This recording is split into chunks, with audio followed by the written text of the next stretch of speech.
Namaku Nadira Ayuning Tias, 33 tahun, seorang penulis novel dan pemilik showroom mobil mewah di pusat kota. Nama belakangku mungkin terdengar anggun, tapi hidupku tidak seindah bunyinya. 5 tahun lalu, aku kehilangan segalanya dalam satu malam. Cinta, kepercayaan, dan masa depan yang pernah kuimpikan. Aku masih ingat jelas berita itu, kapal feri yang ditumpangi suamiku Raka tenggelam di perairan Maluku. Tidak ditemukan jasad, hanya tas kecil dan dompetnya yang terdampar di pinggir pantai. Polisi menyatakan dia hilang dan kemungkinan besar meninggal. Saat itu, hidupku runtuh. Raka adalah cinta pertamaku, suami yang dulu kuanggap segalanya. Kami menikah muda saat aku masih menjadi penulis pemula. Hidup kami sederhana, kadang harus menghemat sampai akhir bulan. Tapi aku bahagia bersamanya, setidaknya sampai hari dia menghilang. Waktu berjalan, dan aku mencoba bertahan. Luka itu tidak langsung sembuh. Aku hanya bisa menulis untuk meluapkan rasa sakitku. Novel-novelku yang dulu hanya dibaca oleh sedikit orang, tiba-tiba meledak di pasaran. Entah karena kisahku menyentuh hati, atau mungkin karena aku menulis dengan darah dan air mata. Dari royalti buku, aku membuka bisnis kecil, jual beli mobil bekas bersama sahabatku, Dara. Kami memulai dari nol, bengkel kecil, garasi sempit, satu mobil pajangan. Tapi aku tidak pernah menyerah. Aku tahu satu-satunya cara menyembuhkan luka bukan dengan menunggu, tapi dengan membangun. Sekarang, 5 tahun kemudian, showroom kami berdiri megah di pinggir jalan protokol, dengan kaca besar, lantai marmer, dan deretan mobil mewah dari berbagai merek. Aku tidak hanya menulis buku, tapi juga punya nama di dunia otomotif. Banyak yang mengira aku punya warisan, padahal semuanya hasil kerja keras dan tangis yang tak pernah terlihat. Namun, satu hal yang belum sembuh, hatiku. Aku tidak pernah menikah lagi. Beberapa laki-laki datang dalam hidupku, tapi tak satu pun bisa mengisi tempat yang dulu pernah diduduki Raka. Entah karena aku masih trauma, atau karena aku takut disakiti lagi. Hari itu, aku sedang duduk di ruang kerjaku di lantai 2 showroom. Jendela besar menampakkan suasana showroom yang ramai. Pelanggan melihat mobil, staf marketing menjelaskan harga, teknisi sibuk mengecek mesin. Aku memperhatikan semuanya dengan tenang sambil memegang secangkir kopi. Sampai mataku tertumbuk pada sosok yang baru masuk ke showroom. Aku merasa detak jantungku berhenti sejenak. Seorang pria tinggi, dengan potongan rambut rapi dan gaya kasual elegan, melangkah masuk. Di sampingnya, seorang wanita cantik dengan tas branded dan sepatu hak tinggi terlihat angkuh. Tapi bukan si wanita yang menyita perhatianku. Pria itu, Raka? Aku ternganga. Wajahnya tidak berubah. Masih seperti 5 tahun lalu. Hanya lebih dewasa, lebih tirus, dengan sedikit kerutan di kening. Langkahnya tenang, sikapnya percaya diri. Ia berbicara dengan salah satu staf marketing, menunjuk ke mobil sedan keluaran terbaru. Aku menggenggam cangkirku erat-erat. Tidak mungkin. Itu pasti hanya seseorang yang mirip. Aku buru-buru turun ke lantai showroom. Jantungku berdebar tak karuan. Dara yang melihat wajahku langsung menghampiri. "Nat, kamu kenapa?" bisiknya. Aku tidak menjawab. Mataku tak lepas dari pria itu. Aku mendekat, mencoba menangkap suara mereka. "Kami ingin membeli mobil ini, tapi secara kredit dulu ya. Saya baru saja pindah pekerjaan," kata si pria. Suaranya, suara yang sangat kukenal. "Nama bapak siapa?" "Ya," tanya stafku. "Raka Adi Pranata," jawabnya santai. Darahku terasa berhenti mengalir. Aku menatap wajahnya lekat-lekat. Pria itu menoleh. Matanya bertemu mataku. Dan dia membeku. Seperti melihat hantu dari masa lalu, wajahnya langsung pucat. Wanita di sebelahnya, yang kupastikan bukan diriku, mencubit lengannya pelan. "Sayang, kamu kenapa? Ayo lihat mobil yang satunya lagi." Dia tidak menjawab. Masih terpaku menatapku. Mulutnya bergerak-gerak, seperti ingin bicara, tapi tak ada suara yang keluar. Aku melangkah mendekat, menyisihkan stafku yang berdiri bingung. "Halo, Raka?" ucapku dengan nada datar. Wanita di sampingnya mengernyit. Maaf, ibu siapa ya?" Raka masih diam. Lalu perlahan-lahan berkata, Nadira?" Seketika, si wanita memandangku dari atas ke bawah dengan tatapan meremehkan. Kamu kenal dia, sayang? Aku menatap matanya. Ya, kenal. Dulu, dia suamiku. Wanita itu tertawa miring. Hah? Suami kamu? Kamu pasti salah orang. Ini suamiku, dan kalian pasti beda dunia. Aku tersenyum sinis. Mungkin kamu benar. Dunia kita memang beda sekarang. Aku menoleh ke Raka. Kupikir kamu sudah mati, Ra? Dia menunduk, mulutnya terbuka tapi tak ada kata keluar. Aku menahan air mata yang hampir tumpah. Ini bukan saatnya lemah. 5 tahun aku berduka karena pria ini. 5 tahun aku menanggung malu, kehilangan, dan trauma karena kematiannya yang palsu. Ternyata dia hanya kabur. Kenapa kau di sini? Tanyaku dingin. Dia akhirnya bersuara pelan. Aku hanya ingin beli mobil. Kami butuh kendaraan keluarga. Aku tertawa kering. Keluarga? Sudah menikah? Ya? Si wanita langsung menyela, tentu saja. Dan kami bisa bayar, jadi tolong layani dengan baik. Aku menatap keduanya, lalu berkata kepada stafku, tolong, bawa mereka ke ruangan tamu. Saya yang akan langsung menangani mereka. Stafku mengangguk, meski ragu. Dara menarik lenganku saat mereka menjauh. Itu beneran Raka? Aku hanya mengangguk. Dia pura-pura mati, Dara. Dan sekarang datang ke tempatku, minta cicilan. Hari itu aku tidak menulis satu pun kata. Hatiku kembali berdarah, tapi tidak sama seperti dulu. Dulu aku sedih karena kehilangan. Sekarang aku marah karena dikhianati. Raka masih hidup. Dia sengaja meninggalkanku. Dan lebih parahnya, dia merasa bisa datang ke hidupku lagi, seolah tak terjadi apa-apa. Tapi dia salah. Aku bukan Nadira yang dulu. Dan dia akan menyesal pernah meremehkanku. Aku duduk di ruangan kaca showroom yang menghadap ke jalan raya. Biasanya aku tenang di tempat ini, menyeruput kopi sambil meninjau laporan penjualan. Tapi hari itu, kopi yang kuminum terasa hambar. Lidahku keluh. Pikiranku penuh dengan satu nama yang kembali hadir setelah 5 tahun menghilang, Raka Adi Pranata. Dia gak mati, Dar. Dia ninggalin aku. Bener-bener ninggalin, kataku pada Dara yang duduk di sebelahku dengan mata berkaca-kaca, ikut terpukul meski bukan dia yang disakiti. Kamu yakin dia gak dipaksa atau gimana? Mungkin ada alasan lain. Aku menggeleng. Nggak ada. Dia sehat. Gaya bicaranya, cara dia menghindari tatapanku, semua itu jelas. Dia menyamar jadi pria baru, tapi nggak bisa menyembunyikan rasa bersalah itu. Dara menarik napas dalam. Terus gimana sekarang? Aku menoleh ke kaca, melihat Raka dan wanita itu, yang sekarang kupastikan adalah istrinya, sedang duduk dengan wajah gelisah di sofa ruang tamu showroom. Nadia, begitu dia memperkenalkan dirinya. Gaya bicaranya sombong. Cara duduknya seperti seorang sosialita yang baru pulang dari butik mahal. Mereka terlihat tidak tahu harus berbuat apa. Aku bisa menebak pikiran mereka, malu, panik, bingung. Tapi aku tidak akan memberi kesempatan untuk mereka membalikkan keadaan. Aku berdiri. Aku akan bicara langsung dengan mereka. Aku mau dia tahu siapa aku sekarang. Dara mencoba menahanku, tapi aku mengangkat tangan. Tenang. Aku tidak akan marah-marah. Aku akan bercerita dengan elegan. Aku membuka pintu ruang tamu. Langkahku mantap, seakan setiap tapak kakiku adalah balasan untuk semua luka masa lalu. Raka mendongak. Wajahnya pucat. Nadia, istrinya, menoleh dengan senyum sinis. Oh, kamu lagi, katanya. Masih di sini rupanya. Aku duduk di kursi depan mereka, menyilangkan kaki dengan anggun. Tentu, aku memang sering di showroom ini. Kamu kerja di sini ya? Wah, hebat juga. Pegawainya bisa langsung menangani pembeli. Aku tersenyum. Oh, tidak. Aku bukan pegawai. Aku pemilik showroom ini.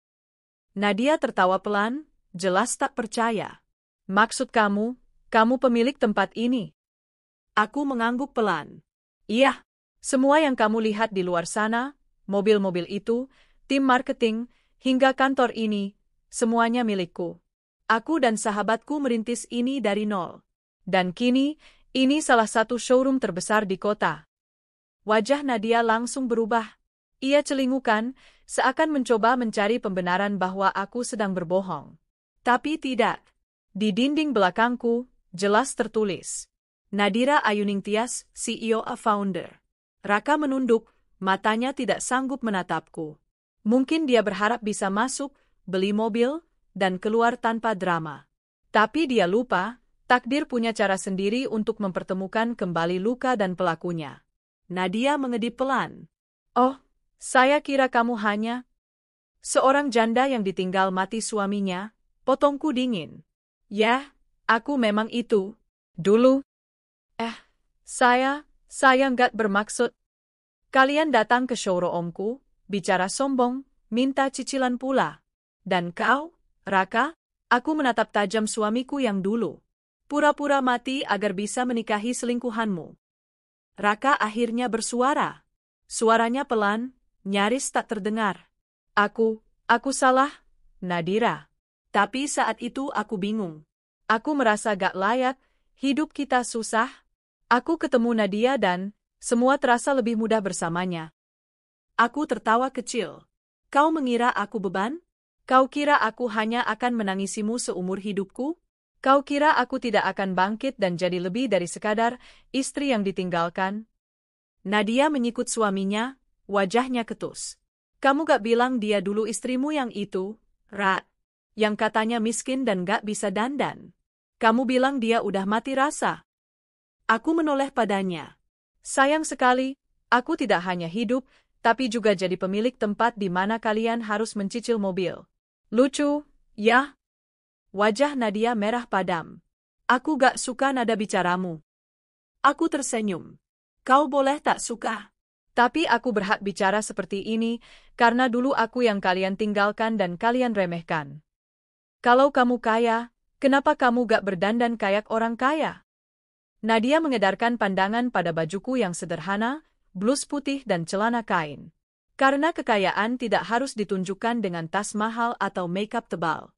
Kekayaan yang sejati terlihat dari cara kita memperlakukan orang lain, bukan dari seberapa mahal penampilan kita. Raka menunduk makin dalam. Ia sadar. Ia salah memilih. Ia memilih wanita yang hanya peduli pada kemewahan semu. Ia meninggalkan wanita yang sebenarnya telah menjadi permata. Aku minta maaf, Nadira. Aku benar-benar minta maaf. Aku salah. Aku menatapnya lama. Lalu berdiri. Maaf, showroom ini tidak melayani penjualan kepada orang-orang yang pernah mengkhianati kepercayaan. Aku mementingkan kualitas pelanggan. Dan kalian tidak memenuhi syarat. Nadia berdiri sambil mendengus marah. Kamu kira kamu siapa? Mentang-mentang kaya, kamu pikir kamu bisa hina orang seenaknya. Bukan hina. Aku hanya mengusir orang yang menghina hidupku 5 tahun lalu. Sekarang, silakan keluar, sebelum aku panggil satpam. Beberapa staf showroom sudah mulai mendekat, pura-pura sibuk tapi siap berjaga. Dara yang berada di belakangku juga berdiri tenang. Semuanya tahu, aku tidak sedang main-main. Nadia menatap suaminya dengan marah. Ini salahmu. Kamu bilang dia udah gak ada. Ternyata malah jadi bos showroom. Dan kita jadi bahan tontonan. Raka menarik tangan istrinya, mengajaknya keluar tanpa banyak bicara lagi. Ia tahu, dirinya tidak pantas bicara lebih. Saat mereka melewati pintu keluar, aku berkata pelan namun jelas, terima kasih sudah datang, Raka. Karena tanpamu, aku tak akan jadi wanita sekuat sekarang. Raka menoleh sesaat, dan aku melihatnya menangis. Malam harinya, aku duduk di meja kerja di rumah. Laptopku menyala, kursor berkedip di halaman kosong naskah baru. Aku membuka folder lama, novel yang sempat kutulis tapi tak pernah kuselesaikan. Judulnya, Perempuan yang Ditinggalkan di Pelabuhan. Kini, aku tahu bagaimana mengakhirinya. 2 hari setelah kejadian itu, showroomku ramai diperbincangkan. Entah dari mana awalnya, tetapi kisah tentang seorang pria yang datang mencicil mobil ke showroom milik mantan istrinya, yang dulu dia tinggalkan karena mengira si istri miskin, beredar di media sosial otomotif lokal. Salah satu stafku rupanya merekam percakapan kami diam-diam. Meski tidak kuizinkan menyebarkannya, entah siapa yang pertama kali membocorkannya. Potongan video itu menyebar cepat. Judulnya sederhana namun tajam. Selingkuh, pura-pura mati, lalu kaget mantan istri jadi bos showroom. Komentar membanjiri akun Instagram showroomku. Bu Nadira keren banget. Laki-laki model Raka harus dikasih pelajaran. Wanita yang bangkit lebih kuat dari luka. Inspire. Aku tak tahu harus tertawa atau menangis. Ada rasa puas, tapi juga getir. Karena sejujurnya, aku masih belum selesai dengan luka itu. Bukan karena aku masih cinta, tapi karena aku belum sepenuhnya mengerti mengapa aku begitu mudah dibuang dulu. Pagi itu, Dara menemuiku di ruang kerja sambil membawa 2 gelas teh hangat. Banyak yang ngajakin kamu podcast, katanya sambil duduk. Ada yang minta kamu ceritain kisah hidupmu. Kamu bakal jadi inspirasi, Nat. Aku menggeleng. Aku bukan motivator. Aku cuma perempuan yang dulu diremehkan. Dara mengangkat bahu. Justru itu, kisahmu relate. Dari istri yang ditinggal karena dikira gak punya apa-apa, jadi pemilik showroom mobil dan penulis novel sukses. Orang suka dengar cerita kayak gitu. Apalagi kamu gak pernah jual penderitaanmu. Kamu jalan terus. Aku menatap Dara. Tapi kenapa rasanya masih sakit? Ia tersenyum pelan. Karena yang kamu hadapi bukan cuma kehilangan cinta, tapi kehilangan harga dirimu. Dan kamu butuh waktu untuk berdamai meski kamu sudah menang. Aku terdiam. Kata-kata Dara menamparku lembut. Mungkin benar. Mungkin aku belum berdamai, bahkan setelah semua keberhasilan ini. Masih ada bagian dari diriku yang belum selesai bicara dengan masa lalu. Dan anehnya, aku merasa belum selesai dengan Raka. Sore harinya, handphoneku berdering. Nomor tak dikenal. Awalnya ingin kuabaikan, tapi perasaanku berkata lain. Nadira, suara itu langsung menyapa. Aku mengenalnya. Raka, ucapku pelan. Maaf, aku menghubungimu. Aku cuma ingin bicara. Sekali saja. Tanpa istri. Boleh? Aku menarik napas panjang. Harusnya ku tolak. Tapi bibirku bergerak lebih dulu. Datang saja malam ini. Tapi bukan ke showroom. Ke kafe depan Taman Kota, jam 8. Baik. Terima kasih. Aku menutup telepon dengan tangan gemetar. Dara memandangku tajam dari kursi sebelah. Kamu yakin? Tanyanya. Aku mengangguk. Aku butuh jawaban, Dar. Bukan untuk kembali, tapi untuk menutup luka ini dengan sempurna. Jam 8 tepat, aku tiba lebih dulu di kafe. Kupilih sudut belakang yang tenang. Kupesan teh melati, lalu duduk menanti. Hujan gerimis turun di luar. Udara terasa lembab. Di luar kaca, lampu-lampu taman berpendar seperti lukisan. 5 menit kemudian, Raka muncul. Sendirian. Jaketnya basah, rambutnya sedikit berantakan. Aku datang, ucapnya lirih sambil duduk di hadapanku. Aku menatapnya lekat. Lelaki ini pernah jadi duniaku. Pernah menjadi alasanku menulis, hidup, bahkan berharap.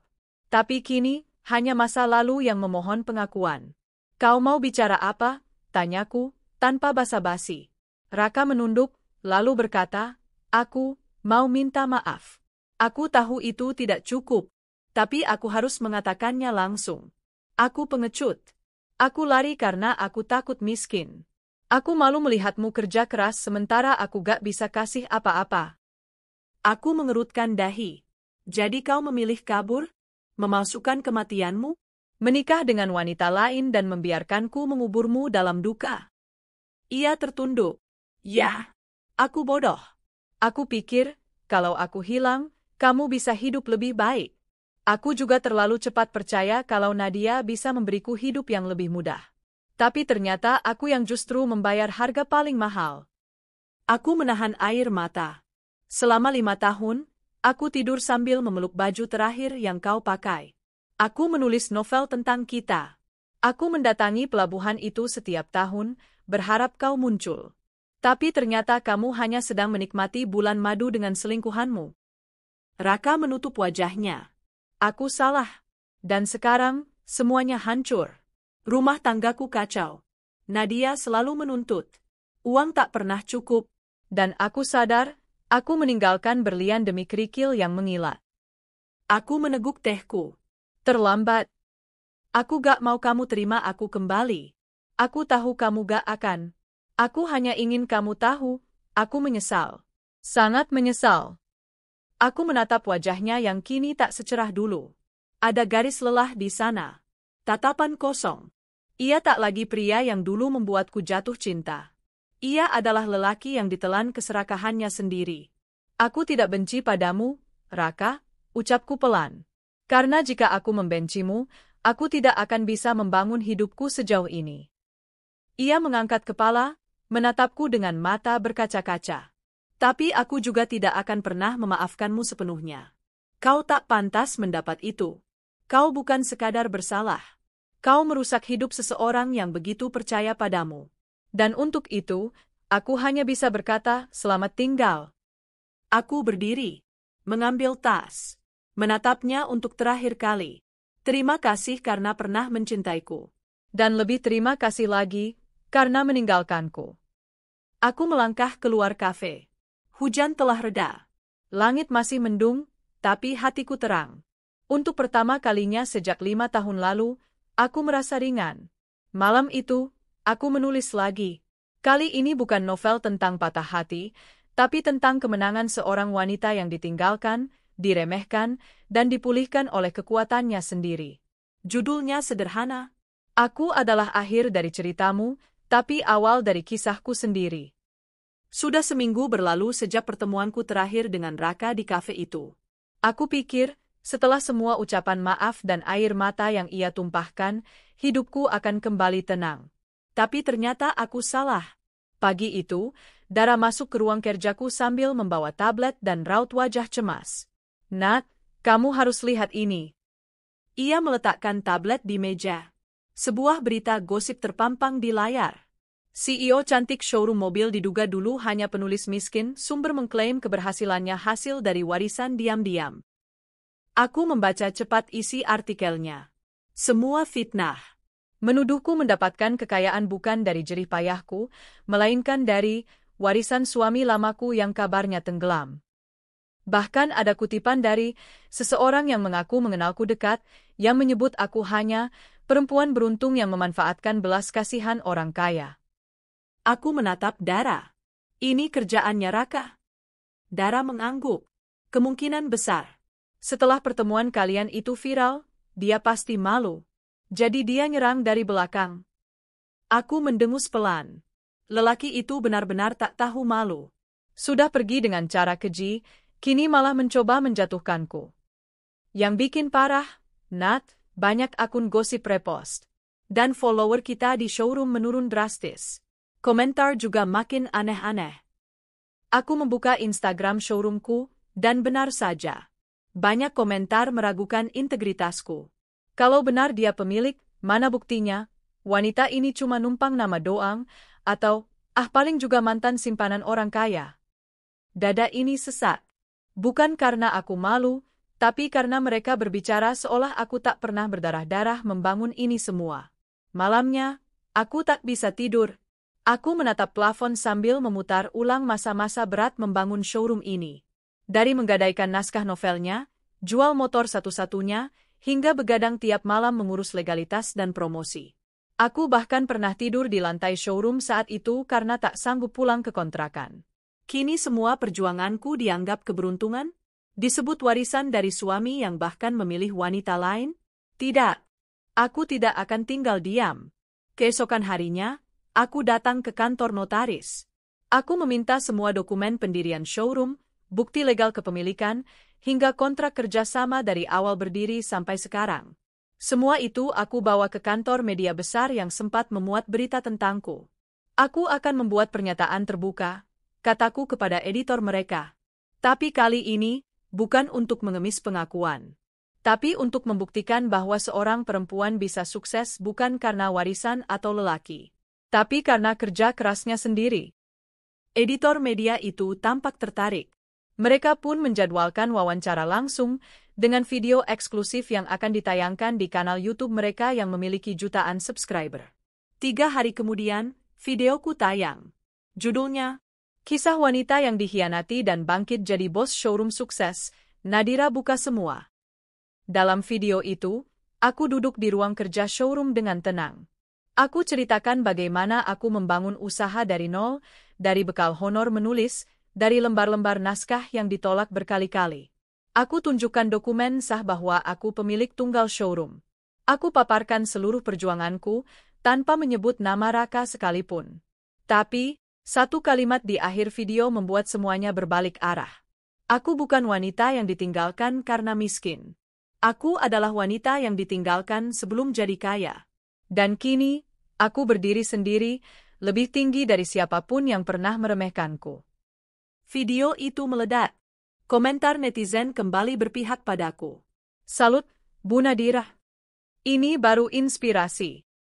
Jadi pengen punya bos kayak gini. Semoga cowok yang ninggalin dulu nonton dan nyesel. Tak butuh waktu lama, akun showroom kami kembali ramai. Bahkan meningkat drastis. Beberapa artis lokal ikut repost kisahku. Aku mulai diundang ke berbagai acara motivasi. Salah satu produser televisi bahkan menawarkan adaptasi cerita hidupku menjadi sinetron mini-series. Sore itu, saat aku baru selesai meeting dengan pihak produksi, teleponku kembali berdering. Nomor tak dikenal. Tapi kali ini aku sudah terbiasa. Bu Nadira, suara wanita di seberang terdengar ketus. Iya. Siapa ini? Saya Nadia. Istrinya Raka. Aku terdiam sesaat, lalu menjawab, ada apa? Aku gak tahu kamu setegak itu. Kamu hancurin nama suamiku. Kamu viralkan cerita lama, bikin dia malu. Sekarang semua orang hina dia. Aku tertawa dingin. Maaf, saya tidak menyebut nama siapapun dalam video itu. Kalau kamu merasa itu tentang suamimu, berarti kamu tahu siapa yang bersalah. Dengar ya, karena kamu, Raka kehilangan pekerjaannya. Dia dikeluarkan dari leasing tempat dia kerja karena masalah reputasi. Dan aku malu besar di hadapan teman-temanku. Aku menggeleng meski dia tak bisa melihat. Kamu dan suamimu menghancurkan hidupku 5 tahun lalu. Tapi aku tidak menuntut. Aku tidak melapor polisi. Aku tidak menyebarkan aib. Aku hanya menceritakan perjuanganku. Kalau kalian tersenggol, mungkin karena kalian bagian dari cerita buruk itu. Nadia terdiam. Suaranya berubah lirih. Apa kamu puas sekarang? Aku menghela napas. Aku tidak pernah ingin balas dendam. Aku hanya ingin kebenaran berdiri sendiri. Dan ternyata, itu sudah cukup untuk membuat kalian hancur. Tanpa menunggu balasan, aku menutup telepon. Malamnya, aku duduk sendiri di ruang baca rumahku. Tumpukan naskah novel-novel lama berjejer rapi di rak. Aku mengambil satu dari tumpukan itu. Naskah pertamaku. Judulnya, Lelaki yang Tak Pernah Kembali. Aku tersenyum. Waktu itu, aku menulis dengan air mata. Kini, aku menulis dengan keyakinan. Aku membuka laptop dan mulai mengetik proyek buku baru. Judulnya, Aku Bukan Lagi Milik Masa Lalu. Dan kali ini, aku menulis bukan untuk melupakan, tapi untuk merayakan diriku sendiri. 2 minggu setelah video wawancaraku viral dan showroomku kembali dipenuhi pelanggan, aku mulai merasa lega. Rasanya seperti baru bangkit dari kubur luka yang dalam. Namun, kedamaian itu tak bertahan lama. Suatu pagi, seorang staf bagian administrasi berlari ke ruanganku dengan wajah panik. Bu Nadira, ini, ia menyerahkan amplop coklat tebal. Baru saja dikirim oleh kurir dari firma hukum. Aku menerimanya dengan dahi berkerut. Begitu kubuka, mataku membeku. Di dalamnya ada surat gugatan. Atas nama Raka Prasetya dan Nadia F. Rahman. Gugatan itu menyebutkan bahwa aku telah menyebarkan fitnah yang menyebabkan kerugian reputasi dan materi terhadap pihak penggugat. Bahkan mereka menuntut ganti rugi sebesar 500 juta rupiah. Aku terkekeh pelan. Mereka pikir mereka bisa menjatuhkanku dengan cara ini. Dara yang sedari tadi memperhatikan, langsung berdiri. Kita bawa ini ke pengacara. Sekarang juga. Kami pun menemui Bu Intan, seorang pengacara senior yang sudah lama menjadi mitra bisnis showroom. Ia membaca seluruh isi gugatan dengan wajah tak berubah. Mereka jelas berusaha memutarbalikkan fakta, ujarnya tegas. Tapi kita tak bisa anggap enteng. Kalau mereka nekat sampai ke persidangan dan cari celah, bisa merepotkan. Aku mengangguk. Lakukan apapun yang perlu. Aku tidak akan mundur. Bu Intan menatapku dalam. Kamu harus siap. Proses hukum tidak selalu berpihak pada korban. Tapi kita punya bukti kuat. Dan satu hal lagi, Nadira. Apa? Kamu harus tetap tenang dan elegan. Jangan balas dengan emosi. Di mata publik, kamu sudah menang. Jangan biarkan mereka mencoreng citramu. Aku mengangguk pelan.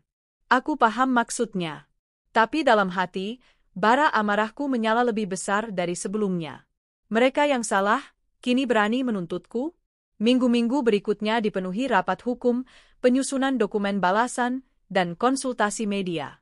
Aku sengaja tetap aktif di media sosial, membagikan aktivitas showroom, review pelanggan, dan bahkan kutipan-kutipan inspirasional dari novel-novelku. Semua itu agar publik tahu, aku tidak lari dari masalah. Aku berdiri tegak. Namun, tekanan datang tak hanya dari luar. Suatu malam, aku terdiam di depan komputer, mencoba menulis kelanjutan naskah baruku. Tapi pikiranku kosong. Jemariku tak bisa menari di atas keyboard seperti biasa. Sebuah notifikasi masuk. Email dari seorang pria bernama Ardian Wicaksana. Salam, Ibu Nadira. Saya salah satu pembaca setia novel-novel Anda dan juga seorang investor di industri otomotif. Kisah hidup Anda sangat menginspirasi saya. Bila Anda bersedia, saya ingin bertemu dan berdiskusi tentang peluang ekspansi showroom Anda. Salam hormat, Ardian. Aku membaca ulang surat itu 3 kali. Hati ini berdegup lebih cepat. Nama Ardian Wicaksana bukan nama asing. Ia adalah pemilik jaringan dealer mobil mewah di Surabaya dan Jakarta. Usianya sekitar 45-an. Terkenal tegas dan jujur. Apakah ini jawaban atas semua tekanan yang kubawa selama ini? Bisikku pelan. 2 hari kemudian, aku bertemu Ardian di sebuah restoran rooftop di pusat kota. Ia datang tepat waktu. Sosoknya berwibawa, santai, dan punya aura yang membuat orang langsung nyaman. Senang bertemu langsung, Bu Nadira. Maaf baru menghubungi sekarang. Saya baru kembali dari Korea dan membaca berita viral tentang Anda, katanya sambil tersenyum hangat. Saya juga senang bisa bertemu Bapak. Tapi terus terang, saya tidak menyangka akan menarik perhatian Anda. Ardian tertawa kecil. Anda tidak hanya menarik perhatian, Bu. Anda menunjukkan karakter yang sangat langka di bisnis, integritas, daya juang, dan keberanian. Saya ingin membantu Anda mengembangkan showroom Anda lebih jauh. Aku menatapnya tak percaya. Maksud Bapak? Saya ingin investasi di showroom Anda. Kita bisa buka cabang di beberapa kota. Saya akan bantu dari segi jaringan mobil dan permodalan. Anda tetap jadi pemegang saham utama. Kita hanya kerja sama pengembangan. Aku nyaris tak bisa bernapas. Ini lebih dari sekadar bantuan. Ini adalah pintu yang selama ini tak pernah kuimpikan bisa terbuka. Tapi saya sedang digugat, Pak. Nama saya sedang diseret dalam masalah hukum oleh masa lalu saya. Justru itu, potong Ardian. Saya tahu Anda tidak bersalah. Dan saya percaya, publik juga tahu itu. Anda perempuan tangguh, Bu Nadira. Saya tidak sedang menolong korban. Saya sedang bermitra dengan pemenang. Aku menunduk sejenak, mencoba meredam air mata haru. Kemudian menatapnya penuh keyakinan. Kalau begitu, mari kita bangun sesuatu yang lebih besar. Lebih kuat. Lebih jujur. Berita kerjasamaku dengan Ardian langsung menyebar. Media otomotif menuliskan judul seperti, setelah viral, Nadira Showroom gandeng investor nasional, siap ekspansi ke 5 kota besar. Tentu saja, kabar ini juga sampai ke telinga Raka dan Nadia. Dan seperti yang kuduga, mereka mengamuk. Nadia bahkan kembali meneleponku, kali ini menangis dan memohon agar aku mencabut semua konten yang mempermalukan mereka. Tolong, Raka stres berat. Dia nggak bisa tidur. Kami dihujat di mana-mana. Tolong hentikan ini, katanya di ujung telepon. Aku terdiam cukup lama. Kali ini, bukan karena marah, tapi karena aku benar-benar tak lagi peduli. Ini semua bukan salahku, Nadia. Kalian yang mulai. Aku hanya menyelamatkan diriku sendiri. Lalu bagaimana dengan kami, isaknya? Kalian panen dari benih yang kalian tanam sendiri. Dan aku tidak akan ikut memanen air mata kalian. Ku telepon. Ku tutup semua kanal untuk mereka. Ini bukan lagi tentang balas dendam. Ini tentang menjaga kedamaian yang akhirnya ku miliki kembali. 2 minggu sebelum sidang perdana, tim pengacara Raka secara diam-diam menghubungi Bu Intan. Mereka menyampaikan bahwa pihak Raka ingin mencabut gugatan dengan syarat kami juga tidak menuntut balik atas pencemaran nama baik. Bu Intan tertawa di telepon. Mereka sudah panik. Publik berpihak pada kita. Mereka tahu, kalau kasus ini masuk ke meja hakim, semua aib mereka akan terbongkar. Aku termenung sejenak, lalu bertanya, menurutmu, Bu, apa aku harus memaafkan mereka dan biarkan mereka pergi begitu saja? Kalau kamu tanya dari sisi hukum, kamu bisa lanjut dan menuntut balik. Tapi kalau kamu tanya dari sisi hati, Bu Intan berhenti sejenak. Memaafkan kadang bukan karena mereka pantas, tapi karena kamu pantas untuk hidup tanpa membawa beban mereka. Aku menarik napas panjang. Oke, suruh mereka cabut. Tapi aku tidak akan mencabut kebenaran. Biarkan publik tahu siapa mereka sebenarnya. Hari pengumuman pencabutan gugatan itu, aku mengunggah sebuah postingan di Instagram. Keadilan bukan selalu soal menang di pengadilan. Tapi ketika kamu tidak perlu membalas untuk menunjukkan bahwa kamu tidak lagi takut. Terima kasih atas semua dukungan. Aku baik-baik saja, dan akan terus berjalan ke depan. Sore itu, aku kembali duduk di ruang baca. Kali ini, aku menyelesaikan naskah novelku. Kutulis bagian terakhir dengan penuh keteguhan.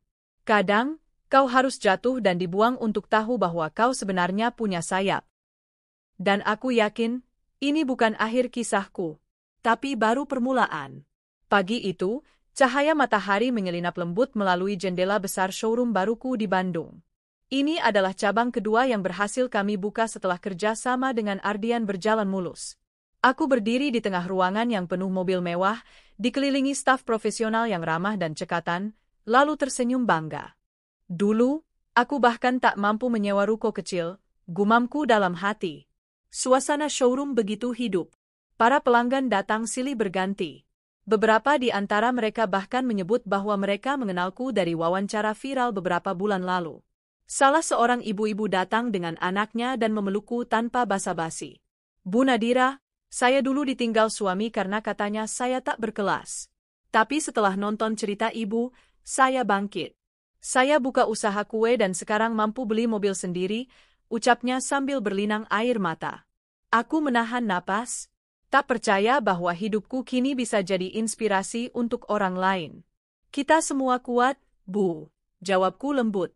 Asal kita tahu harga diri kita. Siang itu, Ardian datang ke kantor baruku.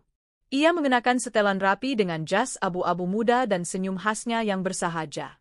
Aku suka penataan showroom ini. Lebih elegan dan bersih, puji Ardian sambil menatap sekeliling.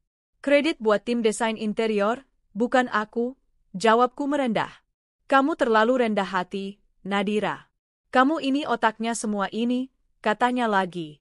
Kami duduk di ruang VIP untuk rapat kecil. Ardian membuka pembicaraan serius. Nadira, aku tahu hubungan kita sejauh ini profesional. Tapi aku ingin jujur padamu. Jantungku berdebar. Ada apa? Aku kagum padamu. Bukan hanya sebagai rekan kerja, tapi sebagai wanita. Kamu kuat, cerdas, tidak pernah mengeluh meski berkali-kali disakiti. Kamu tipe perempuan yang bisa aku hormati seumur hidup. Aku tak langsung menjawab. Hatiku bergetar, tapi juga ragu. Luka lama belum sepenuhnya sembuh. Aku menghargai kejujuranmu, Ardian. Tapi izinkan aku menyelesaikan lukaku dulu sebelum membuka pintu hati lagi. Ardian tersenyum tenang. Aku tidak buru-buru, Nadira. Aku di sini bukan untuk menyembuhkanmu, tapi menunggumu sembuh dengan caramu sendiri. Beberapa hari kemudian, Aku dan Dara tengah mempersiapkan pembukaan cabang showroom ketiga. Semua berjalan lancar, sampai suatu sore aku mendengar berita yang mengejutkan dari salah satu stafku. Bu, ada tamu di showroom. Namanya Raka Prasetya. Dia minta ketemu ibu langsung. Aku tercekat. Suruh dia tunggu di ruang tamu bawah. Langkahku mantap saat menuruni tangga. Saat pintu ruang tamu terbuka, kulihat sosok yang dulu pernah mencampakkanku, kini duduk lemas, lusuh, dan jauh dari kesan angkuh. Kamu benar-benar berubah, Raka, ucapku pelan. Ia berdiri terburu-buru. Nadira, aku minta maaf. Aku tahu aku tak layak berdiri di hadapanmu. Tapi aku datang bukan untuk mencari masalah. Apa yang kamu cari? Pinjaman uang? Pekerjaan? Atau cuma ingin tahu seberapa tinggi aku sudah naik sekarang? Tanyaku tegas. Raka tertunduk. Aku dipecat dari pekerjaan. Bisnis kecil yang sempat kujalankan juga bangkrut. Aku bahkan ditinggal Nadia. Dia kabur bawa semua uang. Sekarang aku tinggal numpang di rumah adikku. Aku gak punya siapa-siapa. Aku tak bereaksi. Hatiku seolah beku menatap pria yang dulu tega memasukkan kematian untuk bisa hidup dengan selingkuhannya. Waktu itu aku bodoh. Aku pikir kamu perempuan yang tak akan kemana-mana. Aku kira perempuan seperti kamu gak akan punya masa depan cerah. Aku salah. Aku yang hancur, bukan kamu. Aku menyilangkan tangan di dada. Dan kamu pikir aku akan kasihan? Raka menatapku penuh harap. Aku cuma ingin kerja di showroom. Jadi apa aja. Staf lapangan juga gak apa-apa. Aku janji gak akan ganggu kamu. Aku cuma butuh bertahan hidup, Nadira. Aku tertawa miris. Jadi dulu kamu meninggalkan perempuan yang kamu anggap miskin dan jelek, dan sekarang kamu memohon pekerjaan pada perempuan yang sama. Ia mengangguk, nyaris menangis. Aku berdiri dan mendekat. Raka, ucapku dingin. Perempuan yang dulu kamu tinggalkan sudah mati. Sekarang yang berdiri di depanmu adalah perempuan yang tahu harga dirinya. Aku bukan lagi perempuan yang akan kamu injak dan berharap aku akan mengemis cinta darimu. Jadi, kamu gak akan bantu aku? Aku menatapnya lama, lalu berkata, aku sudah terlalu sering disakiti untuk bisa membantumu dengan hati. Tapi aku juga tak ingin balas dendam. Aku hanya ingin kamu belajar satu hal, bahwa semua pilihan ada akibatnya. Aku mengambil kartu nama dari sakuku dan menyerahkannya. Hubungi HRD di kantor pusat. Kalau kamu serius ingin bekerja, biarkan mereka nilai kamu dari awal. Aku tidak akan ikut campur. Tapi satu syarat, kamu tidak akan pernah menyebut namaku dimanapun kamu bekerja. Di showroom ini, aku bukan masa lalumu. Aku adalah atasanmu. Raka menggenggam kartu nama itu dengan gemetar. Terima kasih, Nadira, terima kasih. Aku meninggalkannya tanpa kata lagi. Malam harinya, aku duduk di balkon rumah dengan secangkir teh. Dara datang menghampiri sambil membawa naskah novelku yang baru saja dicetak untuk uji coba. Bukan lagi milik masa lalu, judulnya bagus banget, Nat, kata Dara. Aku ingin semua orang tahu bahwa kita bisa selamat dari luka. Kita bisa bangkit, dan kita berhak atas kebahagiaan tanpa harus menunggu orang yang menyakiti kita berubah. Kamu tahu gak, Nat? Dara duduk di sampingku. Aku rasa, kamu gak butuh balas dendam lagi. Dunia sudah melakukannya untukmu, dengan cara paling manis. Aku tersenyum. Untuk pertama kalinya dalam hidupku, aku merasa damai. Bukan karena aku telah membalas. Tapi karena aku sudah menuntaskan bab lama yang dulu selalu menghantui. Dan kini, aku siap membuka bab baru. 2 tahun telah berlalu sejak Raka datang ke showroom dalam kondisi menyedihkan, dan sejak hari itu juga, aku tidak pernah melihat atau mendengar kabar darinya lagi. HRD showroom melaporkan bahwa ia sempat datang untuk wawancara, tapi gagal karena tidak bisa memenuhi standar minimum pekerjaan. Setelah itu, namanya menghilang, seperti dulu saat ia memalsukan kematiannya dan pergi bersama perempuan lain. Bedanya, kali ini aku tidak peduli. Hari-hariku kini penuh warna. Showroom milikku kini telah berkembang menjadi jaringan nasional dengan 6 cabang besar di 5 kota, dan satu cabang khusus kendaraan listrik yang baru kami luncurkan bekerja sama dengan investor dari Korea Selatan. Aku berdiri di depan gedung kaca megah bertuliskan Nadira Auto Prime, pusat kendaraan masa depan. Mengenang semua yang pernah terjadi, aku masih tak percaya bagaimana hidup bisa membawaku sejauh ini. Dulu, aku hanya seorang penulis kecil yang hidup pas-pasan, ditinggalkan suami karena dianggap tidak cantik dan tidak punya masa depan. Sekarang, aku berdiri sebagai pemilik jaringan showroom nasional, dan, tanpa kusangka, calon istri dari lelaki yang menghargai aku apa adanya. Sore itu, Ardian menemuiku di ruang rooftop showroom cabang Jakarta. Di tangannya, ia menggenggam sebuah kotak beludru kecil berwarna biru. 2 tahun cukup lama untuk membuatmu yakin padaku, Nadira, tanyanya lembut. Aku menatap wajahnya. Wajah yang tak pernah memintaku untuk berubah. Wajah yang tetap menghormatiku meski aku belum sembuh sepenuhnya saat pertama kali kami bertemu. Aku sudah melewati masa-masa paling gelap dalam hidupku. Dan kamu menemaniku dalam diam, tanpa memaksa apapun. Jawabannya, iya. Aku yakin. Ardian tersenyum, lalu membuka kotak itu. Sebuah cincin emas putih dengan batu safir biru, batu favoritku sejak dulu. Nadira, maukah kamu menghabiskan sisa hidupmu bersamaku, bukan sebagai milikku, tapi sebagai mitra sejajarku, rekan seperjalananku? Aku mengangguk, menahan haru yang memenuhi dada. Ya, Ardian. Aku bersedia. Pernikahan kami digelar secara sederhana namun elegan, di sebuah villa pribadi di Ubud, Bali. Hanya dihadiri keluarga terdekat, sahabat, rekan bisnis, dan staf-staf showroom yang selama ini ikut membangunku dari nol. Dara, sahabatku sejak dulu, menangis saat mendampingiku ke altar. Aku selalu tahu kamu akan sampai di titik ini, katanya sambil tersenyum dengan air mata berlinang. Kamu memang terlahir bukan untuk dihina. Kamu terlahir untuk dihormati. Aku menggenggam tangannya erat. Tanpa kamu, aku mungkin sudah menyerah.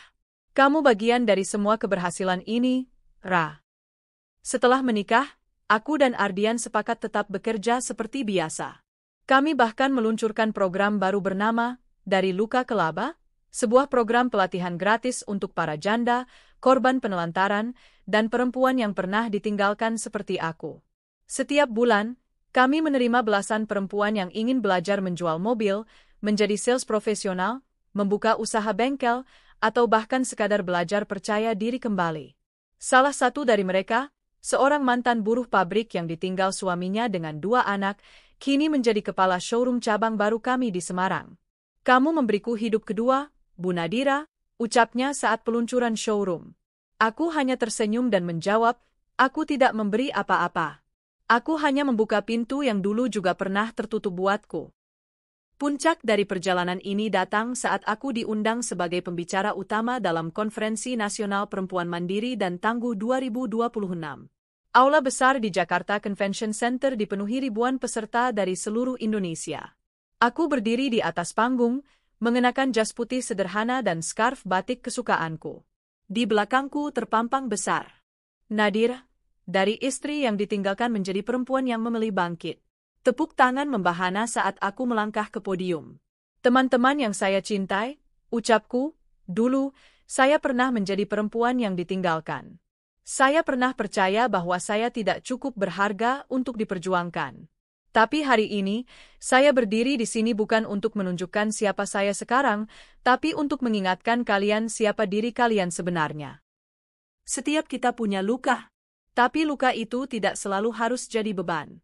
Kadang, luka itu bisa jadi jalan. Jalan untuk menemukan kekuatan yang tidak pernah kita sadari. Mataku menyapu para peserta. Sebagian besar menangis, sebagian lain mencatat, dan beberapa berdiri hanya untuk memberi tepuk tangan.